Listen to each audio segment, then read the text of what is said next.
અંબાજીના ભાટવાસ વિસ્તારમાં ટાવરમાં ભીષણ આગના પગલે અફરાતફરી મચી।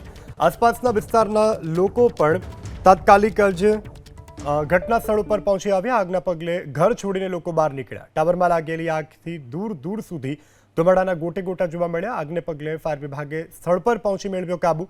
ટાવરમાં કયા કારણોસર આગ લાગી તે કારણ હજુ અસ્પષ્ટ। તો દ્રશ્યોમાં પણ જોઈ શકાય છે ટાવરમાં ભીષણ આગ લાગી છે અને ટાવરમાં લાગેલી આગને લઈ સમગ્ર વિસ્તારમાં અફરાતફરીનો માહોલ જોવા મળ્યો હતો। દૂર દૂર સુધી ધુમાડાના ગોટે ગોટે દેખાયા। જો કે ફાયર વિભાગની ટીમ તાત્કાલિક સ્થળ પર આવી અને પાણીનો મારો ચલાવી આગ પર કાબુ મેળવવામાં આવ્યો છે। કયા કારણોસર આગ લાગી તે અંગે હજુ કોઈ સ્પષ્ટ જાણકારી પ્રાપ્ત નથી થઈ રહી, પરંતુ જે રીતે સમાચાર મળી રહ્યા છે અંબાજીના ભાટવાસ વિસ્તારની આ ઘટના છે કે જ્યાં ટાવરમાં લાગી ભીષણ આગ। સંવાદદાતા રતન સાંગિયા ફોનલાઈનથી જોડાયા છે। રતન, આગને લઈ શું વધુ વિગત? કોઈ જાનહાનિ અને ક્યારે આગ લાગી, શું વધુ વિગત?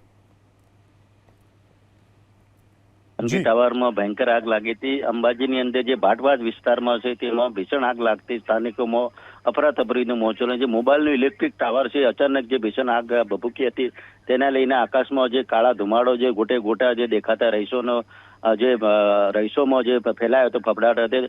ફાયર બ્રિગેડ ન આવતા સ્થાનિક લોકોને ડોલ વડે પાણીથી મારો ચલાવી અને હાલ તો જે ખાનગી ટાવરને જે આગ કાબુ લેવામાં આવી છે।